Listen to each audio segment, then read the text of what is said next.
오늘날에는 설교를 통해서 하나님의 말씀을 전하는 목사님들이 사람이 얼마나 많든지 간에 수만 있으면 충분히 전달할 수 있습니다. 100만 명, 200만 명 모아놓고도 전달할 수 있고, 또 전국에 있는 그 모든 국민들에게 한 번에 온라인을 통해서도 하나님의 말씀이 이것이다 하고 전달할 수 있습니다.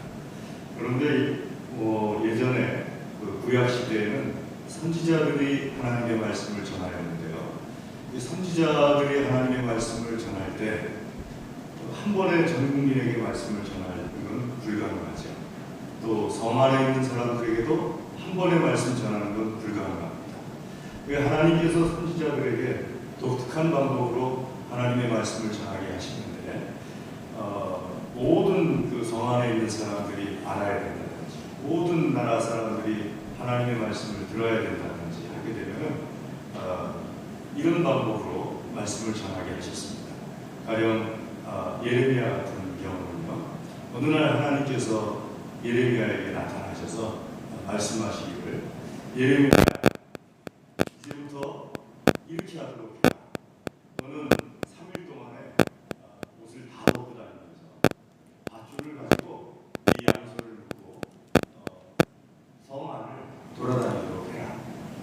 사람들이 너에게 선지자님 왜 옷을 하나도 안 입고 밧줄로 손을 묶고 이렇게 다니시는 겁니까? 하고 물어보면 하나님께서 말씀하시기를, 너희들이 다, 너도 너를 비롯해서 너희들이 다 나처럼 홀딱 벗겨가지고 손에 밧줄로 묶여서 바벨론으로 다 끌려갈 것이다 라고 말씀하셨다.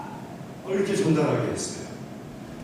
실제로 예레미야 선지자는 그 말씀 그대로 하루라기도 거치지 않고 손을 밧줄로 묶고 성 안을 돌아다녔어요. 그럼 사람들이 진짜로 물어봤어요. 선지자님 왜 그러시는 겁니까?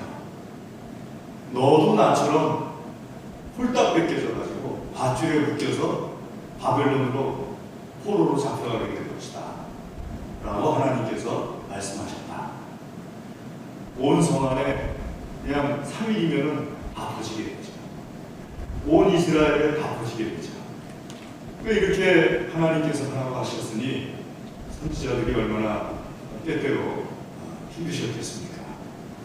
근데 그 힘든 선지자들 가운데 이사야 선지자도 이런 식으로 하나님의 말씀을 전하셨고, 예레미야 선지자도 이런 식으로 하나님의 말씀을 전하셨는데, 호세아 선지자가 그 중에 제일입니다. 왜냐하면 호세아 선지자는 하나님께서 말씀하시기를 1장 2절부터 쭉 보시면 여인을 딱 정해줍니다. 이 여자하고 결혼하도록 해라. 고멜이라는 여인입니다. 근데 그 여자는 뭐 하는 여인이냐 하면은 남자들에게 몸을 팔아서 생활하는 여인이에요. 이 선지자가, 기름 부음을 받은 자가 몸을 팔아서 생활하는 여인과 결혼한다는 건 하나님의 법에 자기를 더럽히는 행동이에요. 제사 못 드립니다, 이제. 근데 하나님께서는 그렇게 하라고 하세요. 그리고 아기를 낳게 되는데 아기 이름도 지어주세요. 이름을 롤로하마라고 하도록 해라. 롤로하마라는 것은 긍휼함을 얻지 못하였다 하는 뜻이에요. 또 첫째는 딸이었는데 둘째는 아들이었어요. 아들을 낳으니까 또 이름을 지어주세요. 이름을 로암미라고 하도록 해라. 로암미는 내 백성이 아니라는 뜻입니다. 그리고 고멜이 이 남자들에게 몸을 팔아서 생활하던 게 이제 몸에 뱄어요. 가정주부로서 사는 게 몸에 익숙하지가 않아요. 그러니까 자꾸 도망쳐요. 도망치면은 하나님께서 또 호세아 선지자에게 가서 데려와라. 그리고 데려와다 같이 또 부부로서 생활을 하게 하고, 이걸 20년 이상 하게 합니다. 그러니까 호세아 선지자가 북이스라엘의 선지자였는데, 북이스라엘이 아시리아에게, 아수르에게 멸망당할 때, 그때쯤 이제 호세아 선지자에 대한 기록이 끊어져 버립니다. 죽었을 수도 있고 끌려갔을 수도 있어요. 그러니까 그 20년 동안에 예레미야 선지자 3일간 하면 됐어요. 이사야 선지자 하루만 하면 되는 거예요. 그런데 호세아 선지자는 20년이 넘도록 약 24년 가까운 기간 동안에 그 가정을 그대로 유지를 하면서 고멜을 계속 도망쳐 나가고, 애는 누구인지 몰라요. 그 이름을 보니까 로로하마, 로암미, 내 백성이 아니다 하는 뜻이면 이게 누구인지 모르는 거예요. 나가서 아기를 배에서 들어온 아기인지, 호세아의 관계 속에서 부부 생활 중에 아기가 생긴 건지 알 수가 없어요. 그런 아이들, 그런 부인, 그리고 부인은 자꾸 뛰쳐나가요. 사람들은 선지자의 집 왜 저러냐고 또 얘기할 거고요. 그러니까 이런 생활을 하면서 자기의 가정을 통해서 자기가 그 고생을 하는 가운데 하나님의 말씀을 자기 가정을 통해서 전하게 하세요. 너희가 지금 이와 같다. 이스라엘 백성들아, 너희가 지금 고멜과 같고 나는 하나님의 역할을 하는 거고, 너희가 지금 고멜과 같다. 하나님께서는 너희의 모든 자녀들을 로로하마라, 로암이라 이렇게 이름을 붙여놓은 것이다. 사실 이스라엘은요, 하나님도 믿고 그 시대만 하더라도 우상도 섬기고 양다리 걸치는 그런 신앙생활을 했습니다. 그러니까 하나님 보시기에 1장 1절부터 이스라엘이 음란하다, 이스라엘이 음행을 행한다 할 때 그 음란하고 음행하는 것을 우상도 섬기고 하나님도 믿는다고 하고 이런 그 양다리 걸치는 모습을 사람들이 고멜이 하는 그런 행동에 빗대어서 이스라엘이 음란하고 이스라엘이 음행을 행한다 하면서 하나님께서 이스라엘의 현 상황을 말씀하시는 거예요. 또 이스라엘은 도덕적으로도 죄를 짓고 있었어요. 성적으로 불량했고요. 특별히 남색하는 자들이 있었습니다. 남색하는 자들이라는 것은 남자가 남자와 함께 성생활을 하고 남자가 남자에게 자기 몸을 팔아서 생활을 하고 이런 것이 이스라엘에 일반화됐다는 거예요. 그러니까 이런 모습들도 역시 하나님 보시기에 음란하고 음행스러운 행동인 거죠. 자, 이런 이스라엘에게 하나님께서 말씀하시기를 돌아오라. 호세아 선지자를 통해서 말씀하시는 거예요. 돌아오면은 호세아가 고멜을 안아주듯이 고멜에게 변함없는 사랑을 베풀어 주듯이 하나님께로 돌아오게 되면 하나님께서 이스라엘에게 말씀 1절에 있는 것처럼 오라 우리가 여호와께로 돌아가자. 저가 우리를 치셨지만 여호와께서 우리를 찢으셨지만 도로 낫게 하실 것이고 또 하나님께서 우리를 싸매어 주실 것이다. 그러니까 우리가 하나님께로 돌아가자. 하나님께서는 돌아오는 자는 그가 누구이든지 간에 다 용서해 주십니다. 아멘. 어떤 과거, 어떤 죄를 지었다 할지라도 하나님께서는 생각도 아니하시고 기억도 아니하시고 깨끗하게 용서해 주신다고 약속하십니다. 자, 그렇기 때문에 하나님께로 돌아오자 하고 말씀하십니다. 실제로 아합도 큰 죄를 지은 왕이었지만 므낫세도 큰 죄를 지은 왕이었지만 회개하고 하나님께 돌아갔더니 하나님께서 다 용서해 주시고 하나님께서 그 모든 것들을 기억도 아니하시는 하나님의 은혜를 아합이 입고 므낫세가 입은 것을 우리가 성경 속에서 보지 않습니까? 이와 같은 하나님의 성품을 호세아가 알고 또 하나님께서 호세아에게 말씀을 주셔가지고 돌아오라 하고 말씀하시는 것이고 돌아가자 하고 호세아가 말하는 것입니다. 사랑하는 교회 여러분, 이스라엘이 하나님에게 축복을 계속해서 누리는 방법은 잃어버린 축복을 이스라엘이 회복하는 방법은 여호와 하나님께로 돌아가는 것 외에 없듯이 우리 예수님 믿는 사람들이 하나님께서 주시는 축복을 계속 누리고 우리 예수님 믿는 사람들이 잃어버린 축복을 누리는 방법도 역시 마찬가지로 하나님께로 돌아가는 것 외에는 없는 줄로 믿습니다. 하나님께로 돌아가는 것입니다. 자, 오늘 하나님께서 말씀하신 것을 우리가 적용하여서 우리가 하나님께로 돌아가려면 먼저 우리가 생각해야 될 두 가지가 있습니다. 첫 번째는 죄에 대해서 생각해야 되고요. 두 번째는 회개에 대해서 생각을 해야 됩니다. 죄에 대해서 생각하게 될 때 죄가 무엇인지를 먼저 알아야 합니다. 죄가 무엇이냐, 악이 무엇이고 선이 무엇이냐 하게 될 때 여러분 세상 사람들이 말하는 선, 악하고 예수님 믿는 사람들이 말하는 하나님의 말씀 중에 선과 악이 다른 경우가 간혹 있습니다. 그러니까 죄에 대해서 분명히 알지 못하면 하나님께 돌아갈 수가 없어요. 세상 사람들이 말하는 선이 무엇이냐, 세상 사람들이 말하는 악이 무엇이냐 하게 될 때요, 제가 요즘 읽는 책 중에 하나가 청소년을 위한 윤리학이라는 책을 읽고 있습니다.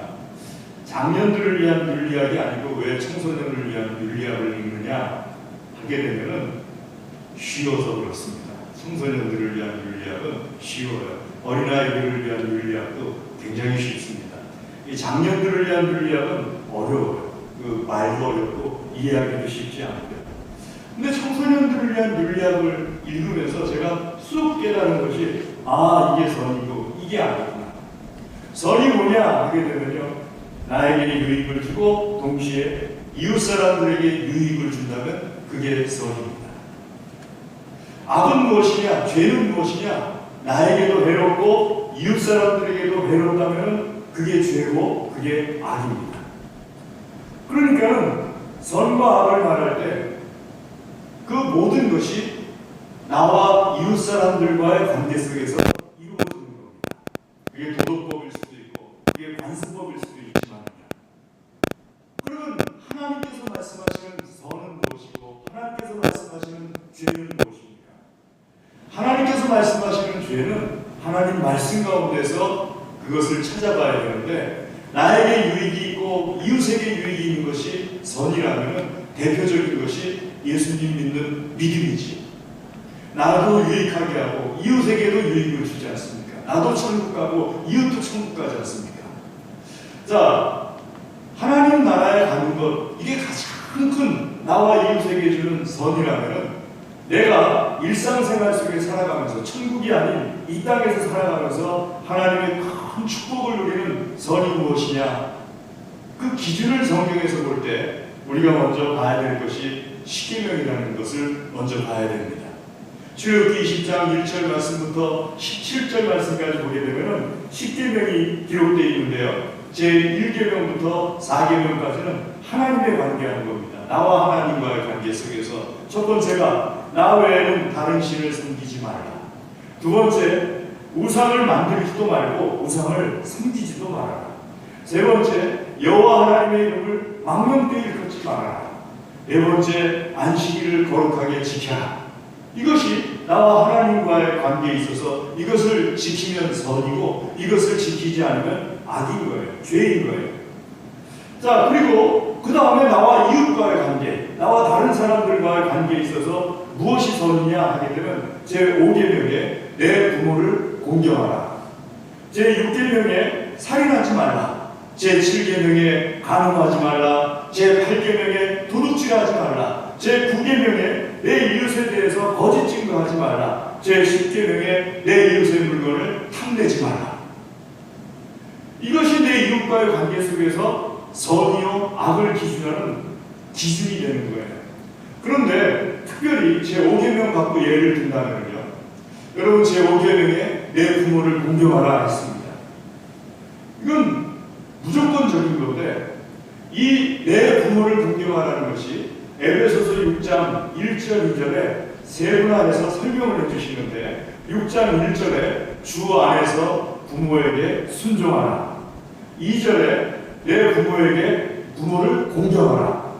그러니까 순종하는 것하고 공경하는 것하고 구분을 했어요. 그러니까 부모를 공경하는 것은 2절에 있는 것처럼 무조건 해야 되는 거예요. 순종하는 것은 주 안에서 해야 되는 거예요. 자, 순종은 때때로 불순종을 하게 되는 경우도 있어요. 부모에게 주 안에서 부모가 요구하는 것이 아니라 주님을 거스르는 것을 요구한다든지 하게 되면 불순종할 수 있어요. 대표적인 경우가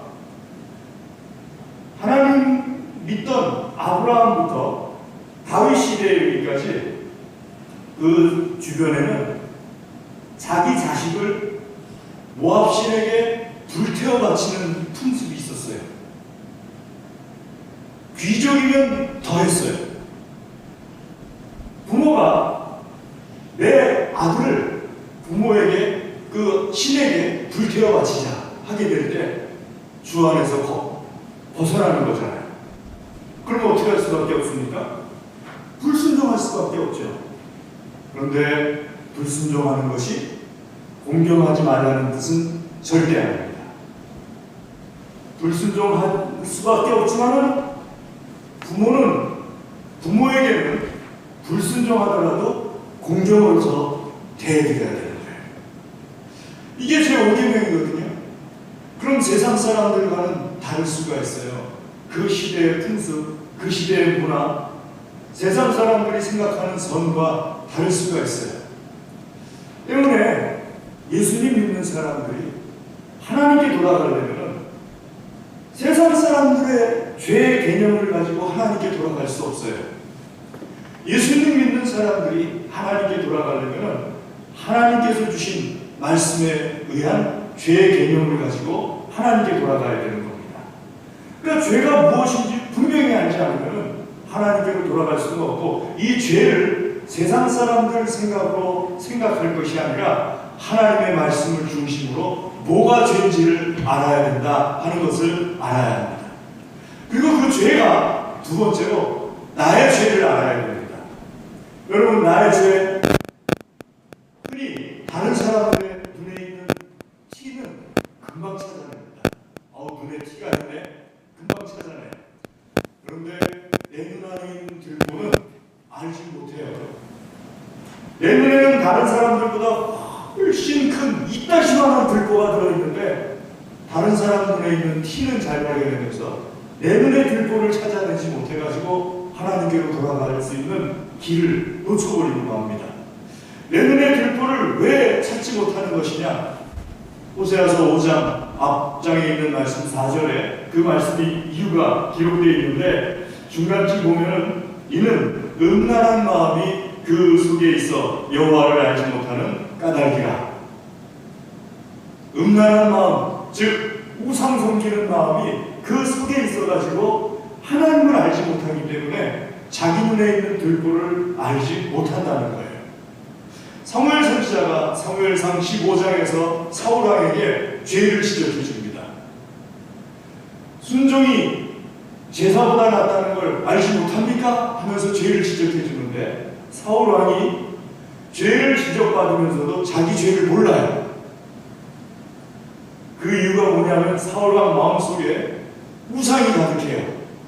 재물에 대한 욕심 우상, 자기 명예, 백성들 앞에서 자기 왕으로서의 명예에 대한 욕심 우상, 이 우상이 가득하다 보니까 하나님께서 선지자를 통해서 죄를 알려주는데도 자기의 정말 이만한 죄를 알지 못하고 다른 사람에 있는 티만 잡고 오는 거예요.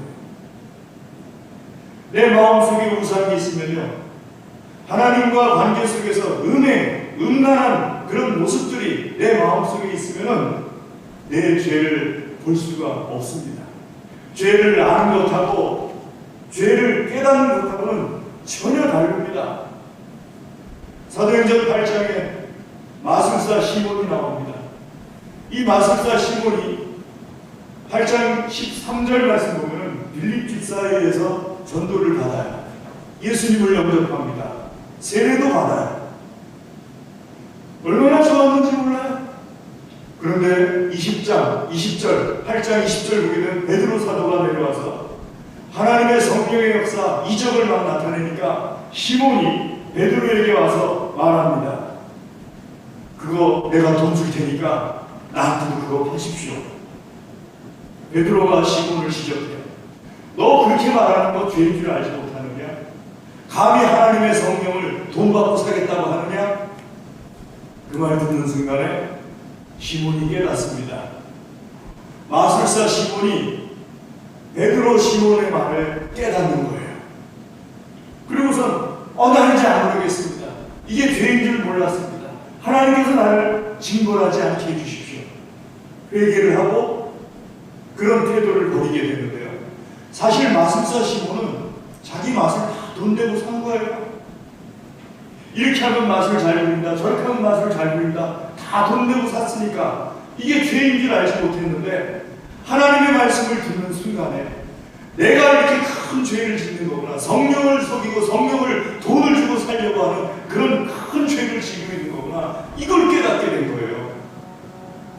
저는 자기를 돌이키고 나 절대로 그렇게 하지 않겠습니다 하면서 하나님의 축복 안으로 들어오게 되는 거죠. 죄를 아는 것 거기서 멈추면 안 돼요. 이 죄가 나에게 있다 하는 것, 나와 결부해서 생각할 때 내가 하나님께로 돌아갈 수가 있어요. 자, 내가 하나님께 돌아가는 것, 그게 회개입니다. 회개는 꼭 해야 돼요. 예수님 말씀하시기를 마태복음 5장 23절 24절에 제단에다가 예배를 드리면서 예물을 드리다가 다른 형제에게 죄진 것이 생각나거들라 예물 드리던 것을 그만두고 중지하고 중단하고 그 형제에게 빨리 가서 그 형제에게 용서를 구하고 그 형제와 화해를 하고 그런 다음에 돌아와서 다시 예물을 드려라. 그 말씀은요, 예배가 중요하지 않다는 뜻이 아니에요. 예배가 얼마나 중요합니까? 제사가 얼마나 중요해요? 제물 드리는 게 얼마나 중요합니까? 예배가 중요하지 않다는 게 아니고 그렇게 중요한 예배보다도 더 중요한 것이 회개다 하는 것을 예수님께서 말씀하신 거예요. 그러니까 회개는 꼭 해야 되는 겁니다. 이게 해두고만 안 해두고만이 아니고 회개해야지만 하나님께서 나에게 복을 주십니다. 회개를 꼭 해야 되는데 적당히 해서는 안 됩니다. 대충 해서도 안 돼요. 회개는 아주 철저하게 돌아서야 됩니다. 제가 하루에 이를 한 3번 정도 닦아요. 아침에 일어나서 닦고 점심 때 닦든지 저녁 때 닦고 그 다음에 잠들기 전에 닦고 아침에 일어나서 혹은 점심 때나 저녁 때 혹은 잠들기 전에 이를 꼭 3번 이상 닦는 이유가 어느 날 책을 봤는데 그 의사 선생님이 말씀하시기를 사람이 살아가는 데 있어서 자기에게 꼭 2가지를 지키라고 한다면 자기는 이와 관절을 지키겠다는 거예요. 그러니까 사람이 끝까지 건강해야 될 부분 중에 하나가 이고 끝까지 건강해야 될 부분 중에 하나가 관절인 이유가 이거는 그냥 피부로 와닿는 아픔이라는 거예요. 이가 불편할 때 피부로 와닿죠. 관절이 불편하면요 앉았다 일어나기도 힘들고 들기도 힘들고 아무튼 목 돌기도 힘들고 이 모든 게 다 관절 아닙니까? 그러니까 이게 굉장히 중요하다는 거예요. 그래서 제가 그때부터 그러면은 조금 더 이를 철저하게 닦아야겠다. 이가 굉장히 중요하다고 하니까 나도 또 충치 때문에 한번 겪어봤고 그러니까 조금 더 철저하게 해야겠다. 그게 한 거예요. 그런데 이제 몸에 배가지고요. 누가 뭐라고 안 해도 안 하게 되면 좀 찜찜해요. 그러니까 뭐 하겠지? 그러니까 몸이 알아요. 몸이 그걸 안 하게 됐을 때를 몸이 알아요. 여러분 어린 시절에 우리가 부모님들한테 제일 많이 듣는 권면이 뭡니까? 착해야 된다, 성실해야 된다. 그거 아무리 자주 해도 3일에 한 번 정도밖에 안 합니다. 근데 이 닦아라는요 하루에 3번 정도는 꼬박꼬박 부모님들이 합니다. 그래도 안 닦아요. 그러다가 충치 생기기도 하고요. 하루에 3번 꼬박꼬박 이 닦아라. 이 닦았니? 이 닦아야지 하면서 말을 하는데 그 말씀을 듣는 중에 어느 순간이 되면은 부모님도 얘기를 안 해요. 왜냐하면 알아서 해요. 몸에 뱉기 때문에. 그러니까 몸에 뱉으니까 알아서 있다 보니까 이가 튼튼하게 되니까 먹는 것도 잘 먹게 되고 이가 튼튼하게 되니까 충치 안 생기니까 아픈 일도 없고 잇몸도 튼튼하게 되고 그 이가 튼튼함으로 인해서 겪는 유익들을 그냥 누리는 거예요. 몸에 배니까. 여러분 이게 회개예요. 제가 요거 한 가지로 예를 들었습니다. 태어나서 내가 이를 닦아야 되는지 몰랐을 때 죄를 모르는 거예요. 근데 내가 이를 닦아야 된다는 깨닫고 그걸 행하기 시작할 때 회개의 걸음이 시작되는 거예요. 회개의 걸음이 시작될 때는 계속해서 회개해라 말 들을 수가 있어요. 근데 그 회개하라는 말이 언제까지 들려지느냐? 하나님의 음성이 언제까지 들려지냐? 회개할 때까지, 몸에 뵐 때까지 들려지는 거예요. 그리고 몸에 배게 되면요, 누가 말을 하기 시작해서 그 사람 말을 듣고 하나님 말씀을 듣고 그대로 행하기 시작할 때부터 나에게 나타나는 현상이 있어요. 약속된 축복이 나타나기 시작해요. 근데 몸에 익숙해지지 않으면요, 그 행위를 딱 멈추자마자 다시 충치거리는 거예요. 그 축복이 사라져버리는 거예요. 몸에 딱 익숙하게 되면요, 그 축복은 완전히 내 것이 되어버리는 거예요. 그러니까는 이 닦는 것 갖고도 우리가 몸에 뵐 때까지 하지 않으면 축복이 완전히 내 것이 아니라는 걸 알 수가 있잖아요. 하다못해 이 닦는 것도 그런데 하나님 말씀대로 회개하는 것을 중간에 하다가 그만둔다, 적당히 하다가 그만둔다, 다시 예전에 축복이 없던 삶으로 그만두는 순간에 돌아가 버리고 마는 거예요. 하나님의 축복을 확실하게 누리려면 내 몸에 뵐 때까지 여호와께로 돌아가기 위해서 힘쓰고 또 힘쓰고 또 힘쓰는 겁니다. 아멘. 그래서 그런 약속된 축복들이 내 삶 가운데서 드러나게 하는 거예요. 오늘 하나님께서 호세아를 통해서 우리에게 이걸 말씀하시는 겁니다. 사랑하는 교회 여러분, 내 죄에 대해서 하나님께서 말씀하시는 것이 있다면 너 그것만 고치면 큰 축복받을 거다 하고 하나님께서 말씀하시는 것이 있다면 그것을 고쳐나가는 회개의 삶을 사십시오. 그러면 정말 하나님 약속대로 그 축복이 나에게 오기 시작합니다. 그저 적당히 하다 말지 마시고 하다가 실패해서도 또 하십시오. 하다가 포기하고 싶어도 그 다음날 또 하세요. 또 하시고 또 하시면 하나님의 축복이 영원토록 하나님 나라 가는 날까지 나와 함께 할 겁니다. 여호와께로 돌아가시기를 주의 이름으로 권면합니다. 기도하겠습니다.